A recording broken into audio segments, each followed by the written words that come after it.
Hola, buenos días. Soy Michel Socorro, psicólogo clínico y psicoanalista, y quiero hacerles una pequeña presentación sobre el rechazo infantil. Es un artículo que he presentado en unas jornadas recientemente, titulado El rechazo infantil más allá del maltrato emocional. Se trata de estas situaciones, creo que puede ayudar tanto a padres como profesionales, en las que un niño o una niña no quieren ver, rechazan, no quieren tener contacto, sea con el padre, sea con la madre o algún otro familiar significativo, y esto se puede dar de forma abrupta o de forma progresiva en el tiempo, que a menudo es lo que más cuesta ver. Bien, qué decir que obviamente pues tanto en el padre como en la madre causan mucho dolor, es una situación muy violenta. Hablamos de culpa, depresión, en fin, es un duelo importante. Y en cambio en los niños, cuando hablamos con estos niños, ellos se muestran aparentemente tranquilos, sin angustia, justifican, ponen el malestar fuera. Y lo que pasa es que si analizamos y profundizamos un poco más estos niños, hablando con ellos, vemos que muestran un cierto anhelo, ¿no? Cierto anhelo, y de ahí el rechazo.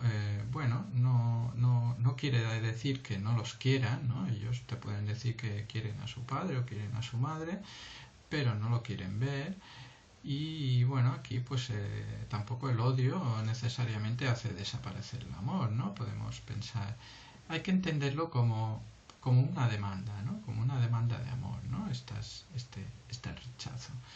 Entonces aquí lo importante para mí es la posición del profesional, que tiene un papel importante. En fin, no se trata aquí o sea, la cuestión es evitar que estas situaciones se alarguen en el tiempo y se deteriore la relación y acabe una desvinculación total. En fin, no se trata esto tampoco de un TDAH ni ningún negocio. Simplemente quiero aportarles cuatro cosas para pensar y qué hacer delante de esto, ¿no? Pues como les decía, los profesionales eh, a veces, y también las personas, ¿no? Nos acercamos a esto y nos dejamos imbuir por estas máximas, ¿no? Del estilo, a los niños no se les puede obligar, o del estilo, bueno, si un niño rechaza a su padre o a su madre, por algo será, algo le habrán hecho, ¿no? Este tipo de pensamientos que son absolutos y no nos dejan ir más allá, ¿no? Aquí a veces se confunde, ¿no? Se confunde el escuchar a los niños, que por supuesto es totalmente necesario, pero algunos profesionales ellos se instituyen en absolutos conocedores y dueños del deseo, de los deseos de estos niños, de las necesidades de estos niños, en una especie pues de pensamiento rusoniano, ¿no? Dejando al niño a su libre albedrío de qué es lo que quiere, ¿no? En fin, nadie se nos ocurriría pues no obligar a los niños a ir a colegio, por ejemplo, ¿no? Parece que hoy en día en nuestra sociedad obligar a los niños es casi pecado. Y bueno, pues aquí es un poco el riesgo, ¿no? De colusionar con estas fantasías que a veces se dan de supuesto padre o madre maltratador, ¿no? Es decir, para evitarle un malestar, a veces indefectiblemente se le causa un malestar mayor, porque en algunas ocasiones no está justificado, ¿no? Les pondré el ejemplo de un caso de una niña de 16 años que llevamos en el servicio de protección donde trabajo, que hacía un año que no veía a su padre, no lo quería ver.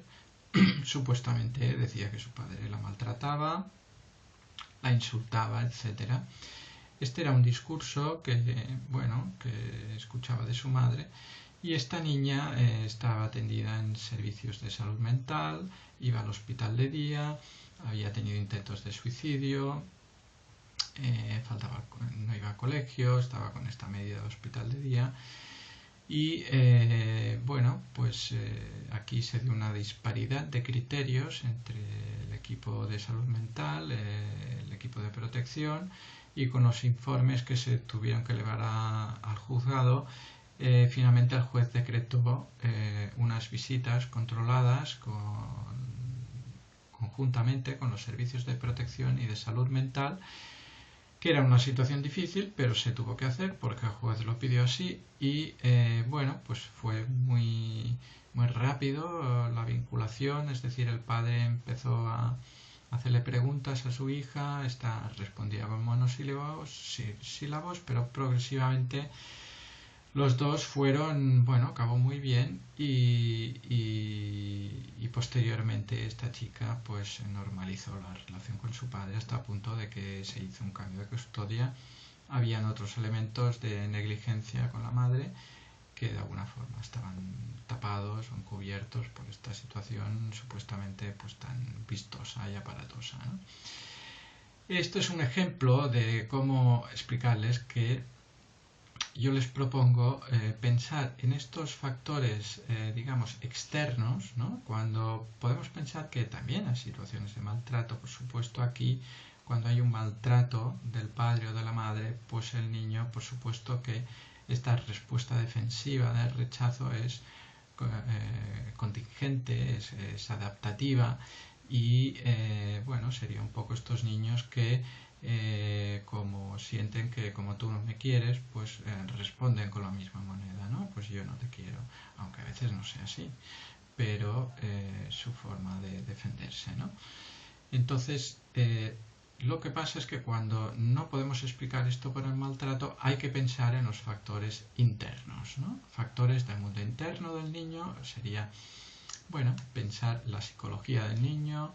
Ya sabemos cómo el temor, este temor imaginario, se crea a veces a través de cómo se van gestando las primeras separaciones del niño, y cómo el temor pues está en relación a la separación, ¿no?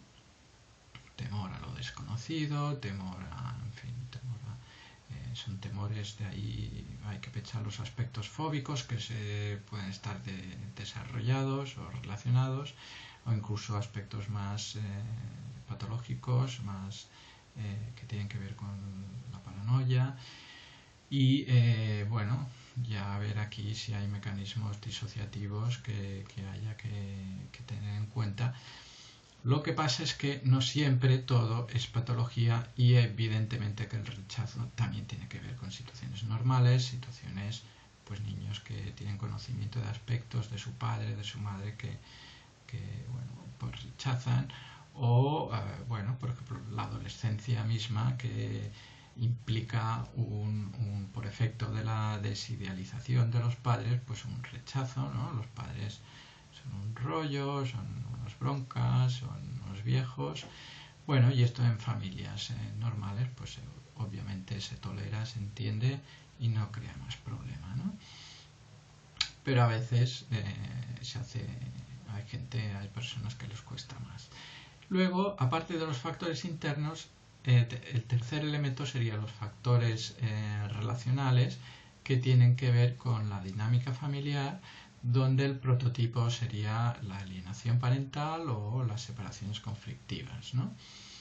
Aquí, pues bueno, una llamada a las situaciones de separación, ¿no? Cuando el progenitor custodio pues crea una especie de fusión, ¿no? Cuando no se hace un duelo adecuado y el niño pues ocupa ese lugar vacío, o las madres se hacen consolar, o los niños sienten que tienen que proteger y consolar a sus padres.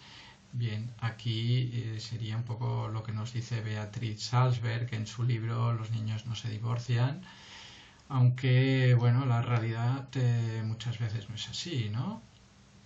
O por ejemplo, François Dolto nos explica en su libro La separación de los padres, cómo a veces se crean el malestar, reacciones psicosomáticas, ¿no? Con el tema de las visitas y de un poco digerir esta situación por parte de los niños. También Mary Lund nos explica en su libro de alienación parental que lo que les decía, ¿no? Este temor hacia el padre no custodio tiene que ver muchas veces con separarse del padre custodio, ¿no? Y bueno, esto es importante también poderlo entender. Entonces, bueno, yo les dejo esta propuesta, factores externos, factores internos y factores relacionales. Sería cuestión de un poco ver dónde hay que poner la importancia, ¿no? la gravedad bueno, que a veces esta amalgama de situaciones, de factores, nos complica un poco más la situación. Bien, espero que les haya servido y les invito a leer el artículo. Gracias. Adiós.